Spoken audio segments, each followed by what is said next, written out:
तो खबरों के समंदर में हम आपका स्वागत करते हैं। यहाँ पर हम सिर्फ खबरों पर बात नहीं करते हैं बल्कि खबरों की विश्लेषण भी करते हैं। खासकर जब हमें कोई खबर पता चलती है तो हम उस खबर की तह तक जा कर के और उन खबरों की जांच पड़ताल कर और आपके सामने एक वीडियो ला कर रखते हैं। दोस्तों, हमें कई बार ऐसा होता है कि हम एक आदमी को खुश करने के चक्कर में किसी को नाराज़ भी कर बैठते हैं, मगर पता नहीं कि जो खुश होते हैं उनका तो समझ में आता है, मगर जो नाराज़ होते हैं वो क्यों होते हैं। अब शायद हो सकता है कि मेरे अंदर चाटने की कला नहीं है तो कुछ लोग नाराज़ भी हो जाते हैं, मगर क्या करें, हम भी तो आदत से मजबूर है साहब। अब हमको भी कोई फ़ंड तो आता नहीं है कि हम बस कुछ कला सीख लें, मगर हमारे अंदर ऐसी कुछ कलाओं का प्रतीक ऐसा तो कुछ है नहीं। खैर, इस वक्त हम बात कर रहे हैं ख़बरों की, तो ख़बरों में तो हम भारत की भी ख़बरों की बात करेंगे और पाकिस्तान की ख़बरों की भी बात करेंगे। साथ में हम पाकिस्तान से आगे ईरान और अमेरिका और इजराइल, इन तमाम बड़ी ख़बरों पर बात करेंगे। साथ में हम ये भी बात करेंगे, मुझे लगता है कि शायद अगर हम इन ख़बरों को सिर्फ़ और सिर्फ भारत तक अगर सीमित रखें तो शायद ये भी बड़ी बात है, क्योंकि जितनी ख़बर भारत से आ रही है मुझे लगता है कि वर्ल्ड मिलाकर इतनी ख़बर शायद छोड़िए। मैं बात कर रहा हूँ इस वक्त भारत की। सम्राट चौधरी जो कि सीएम बनते ही उनको जान से मारने की धमकी दी जा रही है। अब ये धमकी देने वाले शायद आपकी नज़र में या आपके मन में सबसे पहला नाम जिसका आया होगा, जिसको हम और आप अब्दुल कहते हैं, मगर अफसोस है उन लोगों के लिए कि यहाँ पर कोई अब्दुल नहीं है, बल्कि यहाँ पर जो नाम निकलकर सामने आ रहा है शेखर यादव का, जो कि सीएम सम्राट चौधरी को जान से मारने की धमकी देते हैं। उसके पीछे उनको अरेस्ट कर लिया गया है। अब अरेस्ट करने के बाद क्या उनका मंशा था, क्या उनकी राजनीतिक थी, क्या उनका मतलब था कि एक संवैधानिक पद पर बैठे हुए सीएम सम्राट को मारने की उन्होंने प्लान योजना बनाई थी, इसके पीछे क्या ही तर्क और क्या ही कुतर्क हो सकता है, ये तो खैर अब पुलिस की जांच और पड़ताल के बाद ही पता चलेगा। अब अगर अगली खबर की बात करें दोस्तों, तो इस वक्त कई सौ झुग्गियां झोपड़ियां जलकर राख हो गई हैं। कई सौ झुग्गियां झोपड़ियां जलकर राख हो गई हैं। सवाल लोग कर रहे हैं, सवाल लोग पूछ रहे हैं कि क्या एक झोपड़ी को बचाने में सरकार नाकाम रही? क्या ये सहयोग है या ये प्रयोग है? क्या ये जानबूझकर किया गया है या करवाया गया है? आखिर ये कैसे हो सकता है कि एक लोकेशन पर सैकड़ों, यानी कि मैं बात कर रहा हूँ 250 के करीब घर झुग्गियाँ जला दी गई या जल गई, फिर उसके फ़ौरन बाद एक और जगह पर कांड होता है और वहाँ पर भी इतनी सारी झुग्गियाँ जला दी गई या जल गई। ये सारी चीज़ें सवाल और शक के घेरे और दायरे में है। लेकिन यहीं पर हम बात नहीं करें, बल्कि बात इससे आगे चलकर नोएडा चली जाती है। और नोएडा में इस वक्त लोग अपने जॉब को लेकर, अपनी नौकरियों को लेकर धरना प्रदर्शन पर बैठे हैं। लोगों का कहना है कि हमें साल में 29 रुपया तो मिलता है, लेकिन उसी 29 रुपया देने के बाद ऐसा हमारे साथ बर्ताव किया जाता है कि जैसे उन्होंने 29 करोड़ रुपए दे दिए हो। अब देखिए, एक महिला अपनी आप बीती सुना रही है, इसे आप जरूर सुनिए।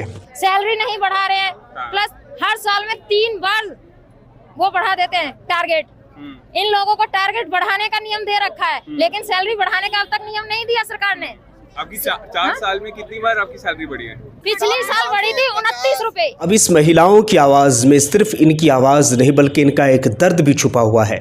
कहीं ना कहीं अगर हार्श रियलिटी की अगर बात करें तो भारत के अंदर में जॉब को लेकर जिस तरह की बातें की जाती है, यकीनन इसमें कोई दो राय दो मत की बात नहीं है कि लोगों की सैलरी बहुत कम होती है, लेकिन जो मालिक होते हैं उनका एक अलग ही अपना क्रेज़ होता है, उनका एक अलग ही अपना एटीट्यूड होता है। अब मालिक को अगर वर्कर अगर बोल दे तो फिर मालिक तो मालिक होते हैं, फिर मालिक कैसे बर्दाश्त करे? ये सारा कुछ हमने अपनी आंखों से भी देखा है, हमारे दोस्तों ने भी देखा है, आज भी हमारे दोस्त कई हैं जो देख रहे हैं, लेकिन बदकिस्मती हम तो भारत में है नहीं। लेकिन फ़िलहाल जो कुछ भी है वहाँ नोएडा के अंदर जैसी भी माहौल और हालात बने हैं, इस तमाम हालत को देखने के बाद ऐसा लगता है जैसे कि हम भारत नहीं बल्कि किसी और ग्रह पर आ चुके हैं।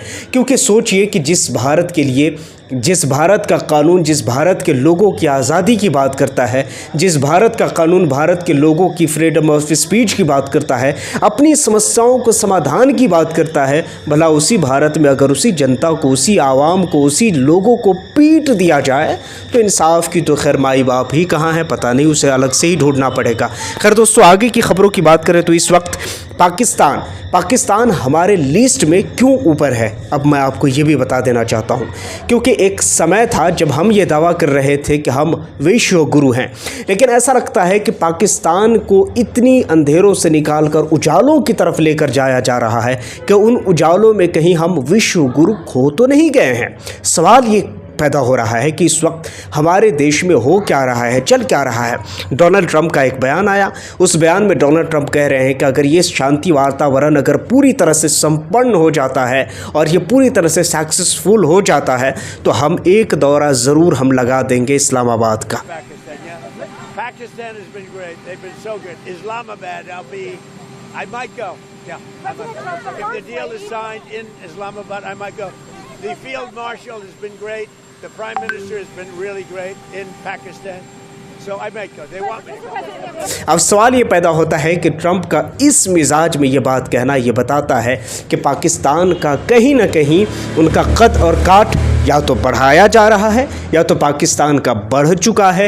अब आपको जिस तरह समझ में आता है आप समझ लीजिए, मगर सच्चाई यही है कि या तो पाकिस्तान का कद काट बढ़ाया जा रहा है या बढ़ चुका है। खैर, इसमें से जो कुछ भी है मुझे इससे गरज नहीं, गरज इससे है कि हम विश्व गुरु थे, हम कहाँ रह गए, हमसे क्या भूल हुई, हमसे क्या चूक हुई, हमसे क्या खता हुई कि जो हम पीछे पिछड़ गए। आखिर ऐसा क्यों, हमें क्यों छोड़ा गया, हमें क्यों फ्रंट लाइन पर नहीं लाया गया, जबकि हम तो फ्रंट लाइन पर थे। अब इसी बीच बचाव में एक और ख़बर सुनते जाइए। हम इस देश में नहीं बल्कि पूरी दुनिया के अंदर में अगर जीडीपी की बात करें तो चौथे स्थान पर थे, जिसका ढंढोरा हमारी मीडिया यानी कि जी मीडिया ने भी किया था। अब ये जो जी मीडिया है, इन्होंने बहुत तरीक़े से इसका ढंढोरा पीटा था कि हम पूरी दुनिया में जीडीपी के मामले में हम इतने नंबर पर है, इतने नंबर पर है, इतने नंबर पर है, इतने नंबर पर है। मगर बदकिस्मती तो देखिए कि चंद महीनों के बाद और कुछ ही महीनों के बाद अब हम 6ठे नंबर पर आ गए हैं।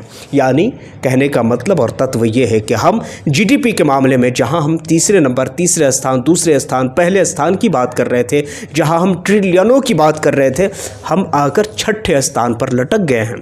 रुपयों की बात करें तो वो भी ऐसा लुढ़कता जा रहा है जैसे इस वक्त हमारे ट्रंप भाई साहब लुढ़क रहे हैं। कभी उनका कुछ और बयान आता है, कभी कुछ और आता है। अब यही बयान देख लीजिए, उन्होंने स्ट्रेट ऑफ हॉर्मुज़ को लेकर एक बयान दिया जिसमें ईरान का उन्होंने शुक्रिया अदा किया, धन्यवाद दिया और कहा कि ईरान का हम धन्यवाद देते हैं, शुक्रिया अदा करते हैं।